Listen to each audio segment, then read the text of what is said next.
નમસ્કાર, હું છું આપના સાથે ઈશા દુબે. આપ જોઈ રહ્યા છો જનસાક્ષી ન્યૂઝ. નજર કરીએ આજના મુખ્ય સમાચારો પર. અંકલેશ્વરના અંદાડા ગામની સ્વાગત રેસિડેન્સીમાં રહેતા રાહુલ જૈન અંકલેશ્વરના સારંગપુર વિસ્તારમાં આવેલ મીરાનગર સ્થિત અમરદીપ કોમ્પ્લેક્સમાં કરિયાણાની દુકાન ચલાવે છે.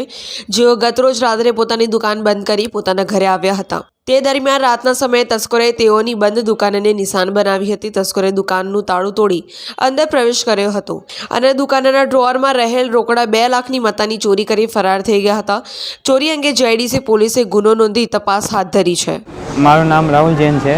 મેં અમદાવાદ રહું છું, સ્વાગત રેસિડેન્સીમાં. રાતે મીરાનગર મારી શોપ છે. તો રાતે 9 વાગ્યા મેં દુકાન બંધ કરીને ઘરે ગયેલો અને સવારે 8:30 વાગે આવ્યો દુકાને. તો દુકાનનો શટર તૂટેલો હતો અને લોક વોક બધા તૂટેલા હતા.